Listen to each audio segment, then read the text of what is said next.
Hey guys, and welcome to another episode of UA Eats. I'm UA, and we are back in Jersey City. We're in one of my favorite food neighborhoods, India Square. And while many people think of Jersey City as mostly like a satellite city, like a sort of like suburban urban center of New York City, Jersey City has one of the largest Indian communities in the whole area, if not the whole US. Now, India Square in Journal Square, Jersey City, is one of the densest Indian communities, I believe, not just in the area, but in the whole US. I don't mean it's one of the largest, but it's one of the densest outside of India in terms of per capita per square mile. And not sure how many of you may remember, but in the early days of my channel, when I hardly had any subscribers, one of my earliest videos was actually here in India Square, here in Jersey City's India Square. So definitely comment if you remember those early days, when I was still a brand new channel trying to make my way for myself. So this is a great street, a great neighborhood here in Jersey City, but we are here for one thing, an Indian buffet. And while you all know me, you know that I love a good buffet. I even went all the way to Vegas to eat at some great buffets, but for me, there are no buffets that hit the spot like Indian buffets. So we're gonna head to this place called Swadist. If you guys would like me to do more videos in this India Square area, like I did in the early days of my channel, definitely let me know in the comments. But for now, let's go hit up a buffet. So come on, let's go.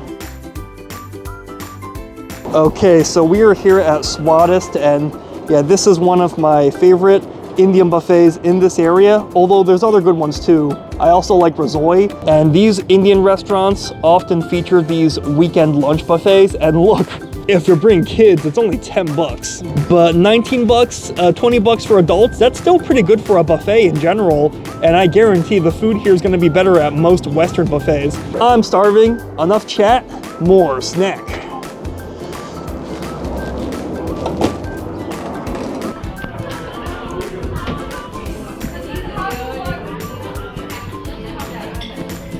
Two people?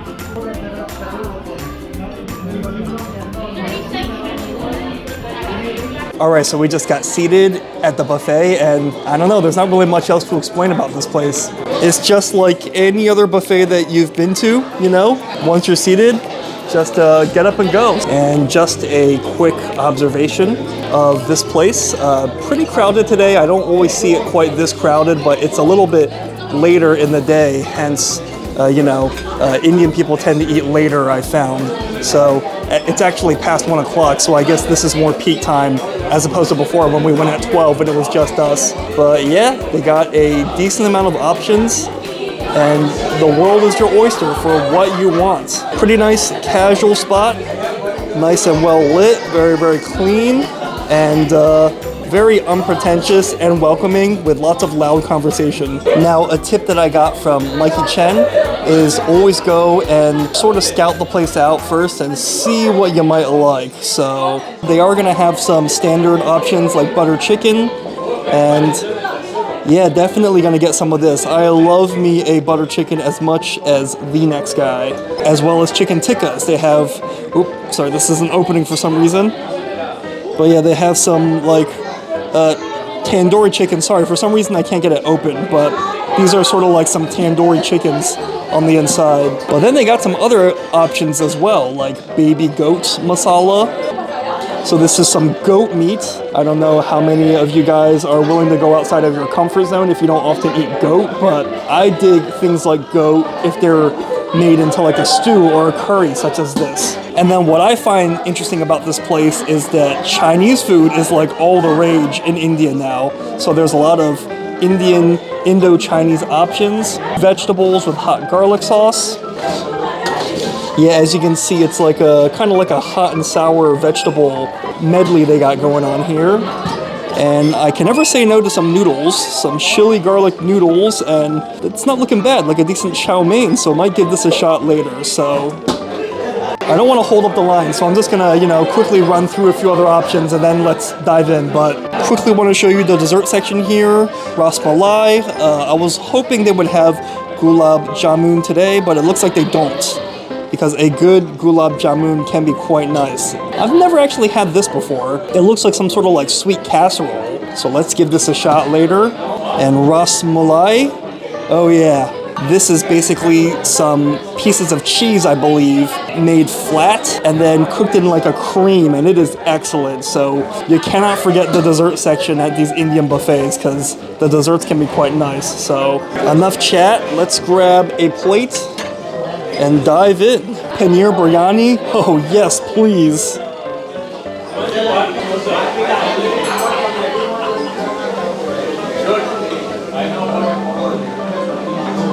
They got both butter naan and roti here. Gotta get some flatbread when you eat at any Indian restaurant. That is a must. So 2 pieces of this. Actually, let's get some white rice to soak up some of the curry. I've never actually seen the rice with so many peas in it before. So that's interesting. That's a first for me.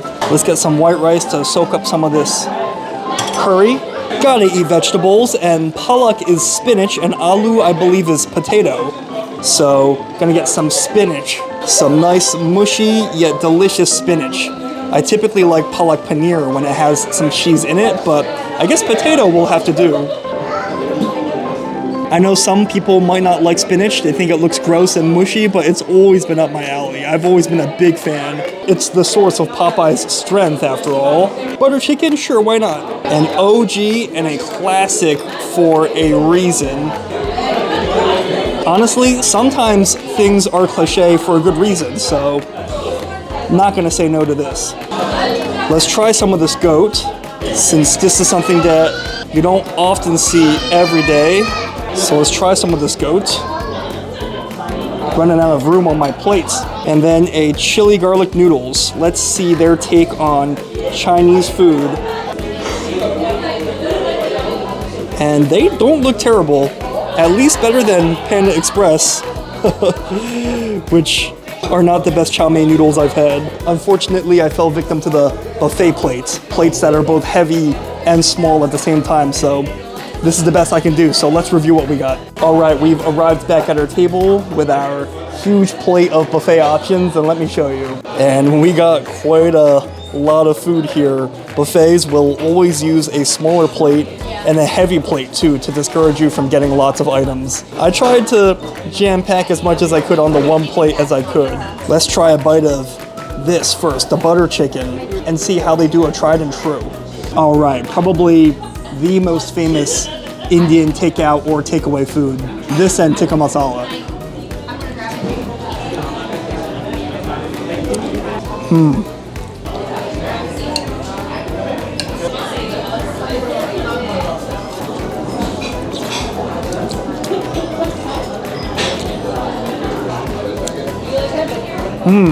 Okay, that's a pretty solid butter chicken. Not too sweet, as the more westernized Indian foods tend to be. Not too sweet, not too tomatoey, but it's nice and rich and creamy, and the chicken is pretty tender. Usually this place just kind of serves normal rice. I've never seen them serve a rice with peas before, so I kind of wish that there were no peas in this rice, because the peas are kind of adding extra sweetness that I was not expecting. But like I mentioned, the chicken is really moist and really tender. The sauce is not too sweet. It's a little bit creamy, and it really tastes more like a butter chicken rather than like a sweet tomato chicken as these more Americanized curries tend to be. It's a shame though, if it weren't for the peas and the rice, I would really dig having the rice be like basically like a vehicle to eat the sauce with. But the best way to eat Indian food is with your hands, hence the roti over there. So gonna just sanitize the hands real quick, grab one of our charred rotis, grab a piece with the bread, almost like you're using this as like a glove or something, and bon appetit.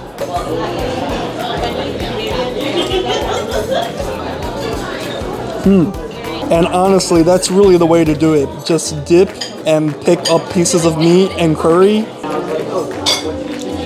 And just really make like, kind of like mini little sandwiches. I also love naan as much as the next guy, but I'm digging this roti as well. Like, it might not be as fluffy as your typical naan bread, but it's more dense, and I kind of dig that today for some reason. Like, it kind of makes it more like a hearty little mini curry sandwich, as opposed to like a fluffier one. Plus, I love the char on it, even though it's kind of falling off for whatever reason. But let's see how the goat fares. Actually, this is mostly bone, so let's do it like this. Remove a piece with our hands, and then eat it like this.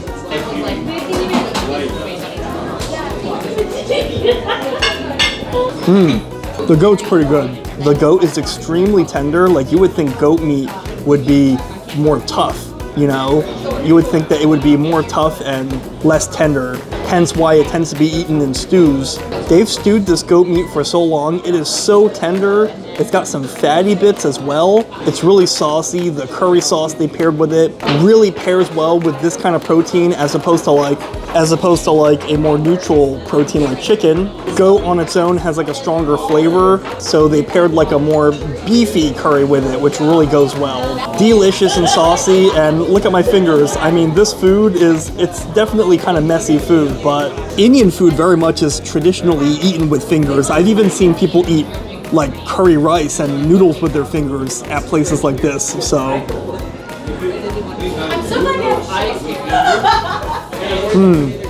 Time for some vegetables, right?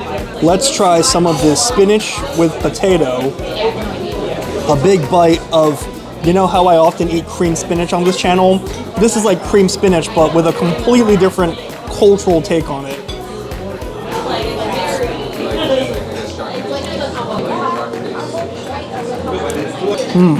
The potatoes are actually really spicy.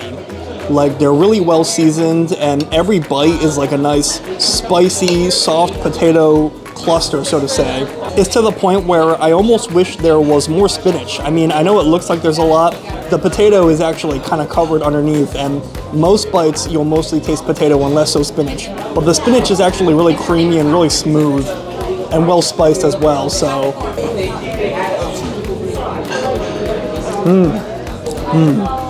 Okay, so that bite was actually more spinach than potato, and I really, really liked it. A nice change of pace from all the creamy and heavy curries. Let's take a quick break and try some Indo-Chinese food in the form of these noodles.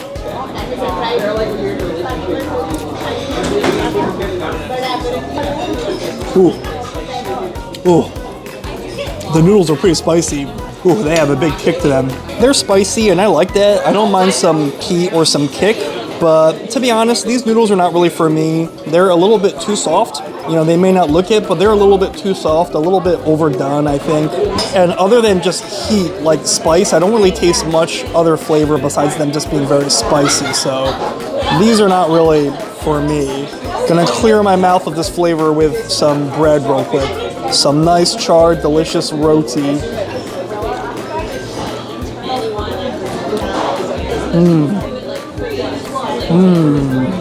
The little charred parts are the best parts.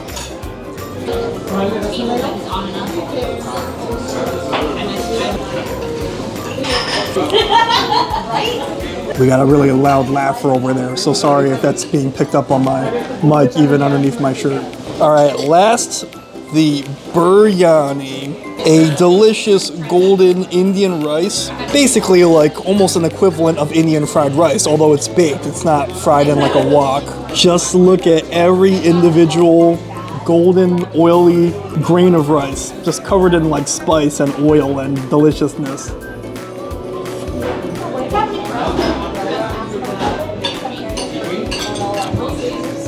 Oh yeah, that's the best thing I ate so far. The spice is just really, really cooked into every grain of rice. Like, you taste some of that delicious, sort of minty almost spice with every bite. I've had some biryanis that were way too oily and too greasy, but this one, look at this biryani. Every strand of rice is beautiful and nice and dry, perfectly coated with the right amount of spice. I only wish that there were more paneer pieces in it. They did kind of skimp on the cheese paneer pieces. See, there were only really 2 pieces in those scoops. Let's take some of this butter chicken and jazz this guy up.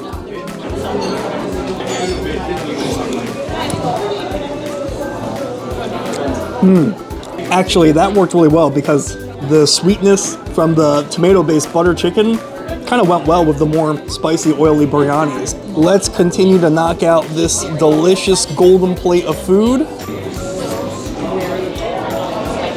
And let's try some of that dessert before we end the video.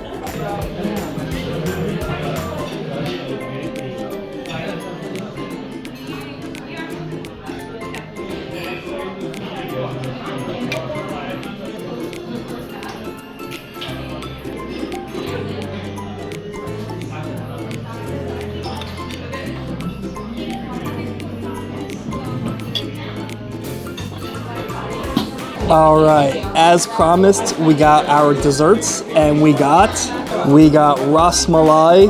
I love this, can't pass this up. And I actually looked up what this is. The way it looks, I'm not surprised. It's basically like kind of like a carrot cake. It's a carrot-based sweet dessert. So let's try this one first. I almost didn't say it this time. Why don't we?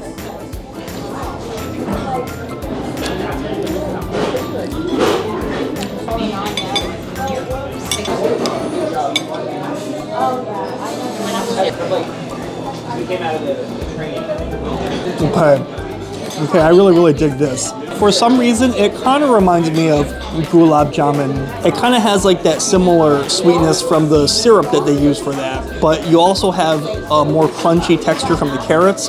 And the carrots also kind of add like a bit of like a natural sweetness to kind of offset a lot of this. Like you get artificial sweetness, you get natural sweetness, you get spices to kind of mix things up, and it's actually nice and warm, even though I can't really convey that in the video, but it's nice and warm, and that warm texture helps too. Finally, ras malai.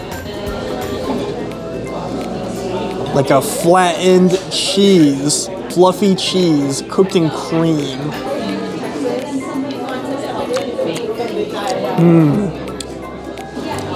Ooh.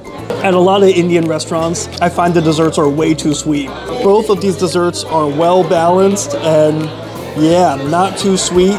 This ras malai pretty much looks exactly the way it tastes. Like it tastes fluffy, powdery, but not chalky. That's the key. It's not chalky. It's almost like a nice cottage cheese or something like that. But unlike that one, which is nice and warm, this ras malai is nice and cold. Like it's so cold that it tastes like it was in the fridge all day, which it probably was intentionally. And this is like a nice cool dessert. In fact, I wonder if this will go well.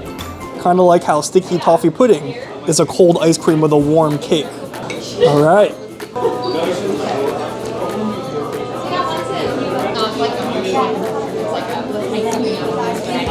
You know, it kind of works. It actually does kind of taste good, but you're kind of doing them a disservice by not eating them separately.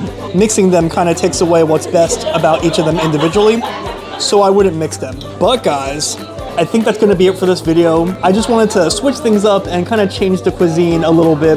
Indian food is a cuisine that I always love to eat, and it always hits the spot for me. So what I especially like about it is that I love buffets, and there are few cuisines that really are so perfect for buffets than Indian food, with their plentiful curries and rice dishes and super strong flavored foods where everything might mix together on your plate, but it won't really ruin it most of the time. Anyways guys, that's gonna be it for this video. Thank you so much for watching. What are your favorite Indian spots to eat at? They don't have to be buffets. Let me know in the comments because great minds eat alike. And if you like my videos, make sure you like and subscribe. That way you stay up to date whenever I post another video. I'm not gonna let any of this go to waste. So, until next time, I'll see you later.